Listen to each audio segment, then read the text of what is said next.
Profe Gayu, and I'm just sitting here in Mexico and Puebla, and I wanted to talk about the nomadic lifestyle. So, nomadic lifestyle is basically folks who are always on the move, right? They don't have a really set home, they're just on the move, going from place to place. So, I'm getting settled in here in Mexico, but for most of this year, I've been nomadic, right? I've been moving from place to place on my way to getting here to Mexico and settling down. So it has been a nice experience. I can tell you, I've been to a lot of places. I've done some things that I haven't done before, new experiences. So it's been really cool. But I can tell you that the nomadic lifestyle, it is not what it seems. It really isn't. It's not what it seems.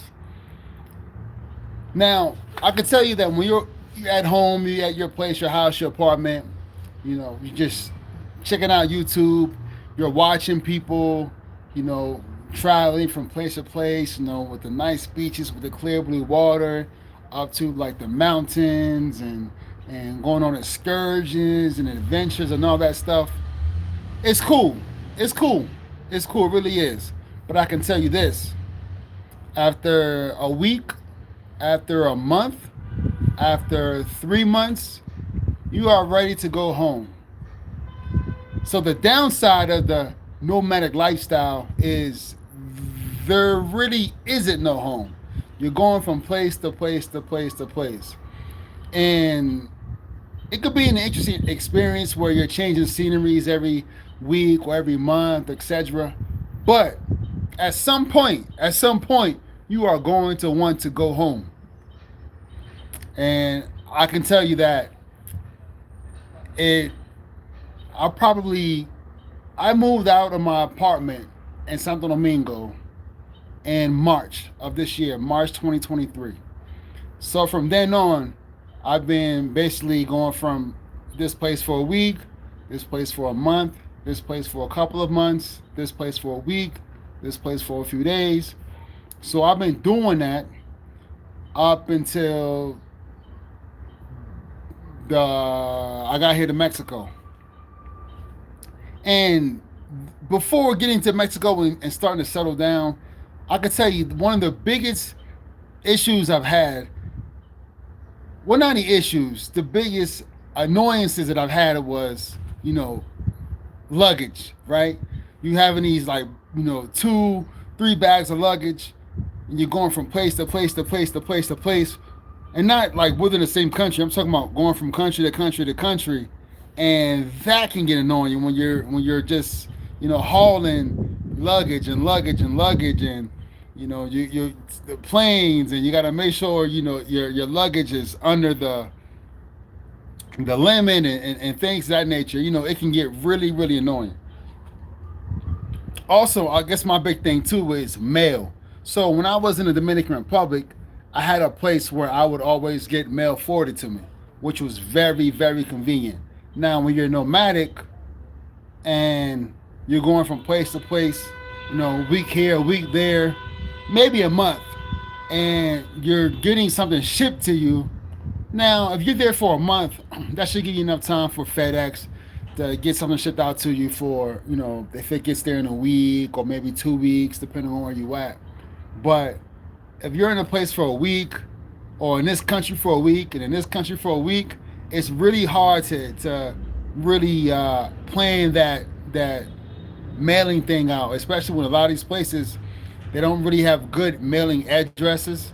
So if you lived in say you lived in, Bogota, and you got a apartment, you live in an apartment building, and the apartment building has a name and all that security. Those things are pretty easy to get shipped to. But if you live in and staying in an apartment for a week, and the apartment is within a house, and the house doesn't really have a number or doesn't really have a clear address, that can be a challenge. So I can definitely tell you that mailing has also been an issue for me. But one thing I've learned during this experience is Traveling Mailbox. Traveling Mailbox is a company that offers a forwarding service.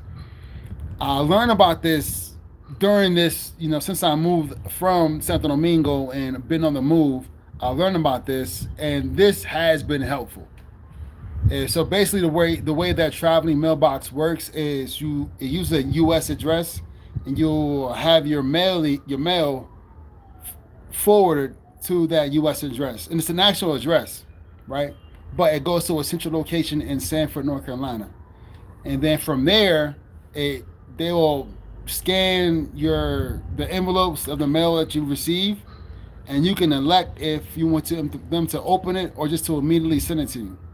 And if they'll open it and scan it so you can actually see the contents of that mail, right? So it's pretty cool, and it's I pay $20 a month, 19.99 a month for the service I have with them, and it's not the bottom line service. It's actually one like the middle level services. It's pretty good. It's definitely worth having. That way, if you're getting junk mail, you can just delete it and not worry about it, or they'll shred and delete. Or if you're getting what mail that you want to see with the content of the envelope, they can open it and scan it to you. And if you want that 42, you can do it. I mean, I found it to be very helpful when you're traveling, as I have been doing for the past months. But it's definitely a good experience doing this nomadic lifestyle. But I'm done with it. I'm ready to have my own place and start having a place to call home. That way, whenever I travel, whether it's for a month, 2, 3 months, I have a home to go back to, and I'm not hauling 2, 3, 4 suitcases at a time, right? So yeah, that's basically all I want to talk about. Just how the nomadic lifestyle is not what it's cracked up to be.